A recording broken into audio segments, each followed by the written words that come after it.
The Battle of Gettysburg came at a very challenging point of the war for Lincoln. He had two areas of concern, both for the battlefront and the home front. On the battlefront, life was getting better in the western theater of the war, where Grant was holding Vicksburg under siege. But the Union had not had a victory in the critical Virginia theater of the war for a long time. And they had just suffered a defeat, in fact, at the Battle of Chancellorsville in May of 1863.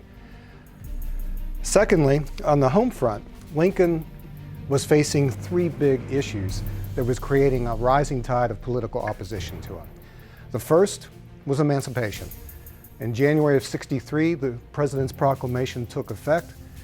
It was a good thing for the country. It changed the war into also a war for freedom besides the Union, but it also gave purchase to even more political opposition.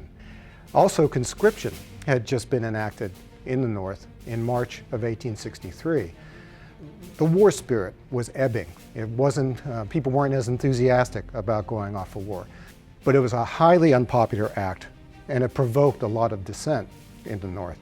Third thing that Lincoln was reeling from was a backlash over political arrests. During the war, the Union military arrested at least 13,000, maybe as high as 20,000 people outside of civil courts without benefit of habeas corpus or to have their day in court. At the very moment that Lee is moving north to Pennsylvania, Lincoln is fending off Democrats who are unhappy that a military court tried, convicted, and banished from the country a popular political figure in Ohio named Clement Vallandigham.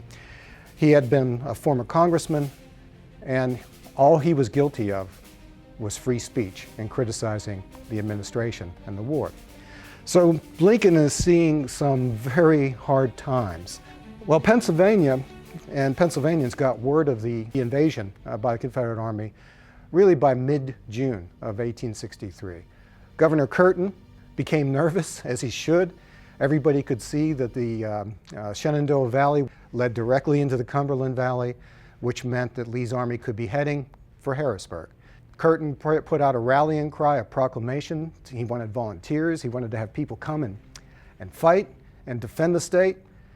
And unfortunately, the state was slow to respond, and Curtin was vexed by it. New York and New Jersey actually beat Pennsylvanians to the punch and getting their emergency troops here to help defend the state.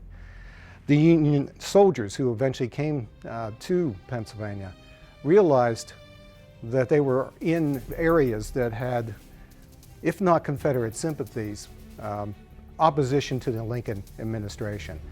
So the Battle of Gettysburg comes at this very crucial moment in time of the war, when a lot of balls are in the air and a lot of potential political fallout can happen if this battle goes badly.